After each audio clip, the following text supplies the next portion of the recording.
uminom ng acai berry. Sign number 1, feeling mo lagi kang pagod.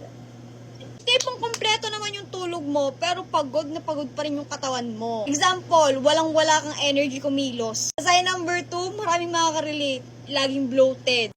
Konting kain, konting inom, bloated ka agad tignan. Sign number 3, pagod ka laging tignan. Haggard. Kompleto ka naman sa skincare, mamahalin pa, pero mukha ka pa rin haggard. Ginagawa ko para maiwasan ng mga yan, acai berry. Ito yung bagay na sinisingit ko sa routine ko, sa araw-araw. Ganda nga dito, madali lang siya isingit sa routine. Since inumin lang siya, juice, at masarap. Sa sachet, meron na siyang 7 berries, kaya siksik at liglig talaga sa antioxidant.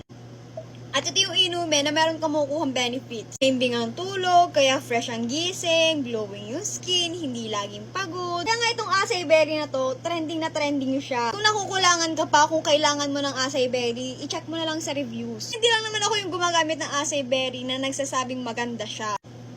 Kasi kapag consistent ka talagang uminom, makikita mo yung benefits na sinasabi ko. Hindi ko rin naman sinasabi na magic siya. Ang pinopoint ko lang, maganda talaga siyang inumin, lalo na kung gusto mo mag-glow up. Ang maganda nga sa drink na to, inaaga mo na yung inside mo, tsaka yung katawan mo. Ito mga acai berry na to, nasa yellow basket ko yan.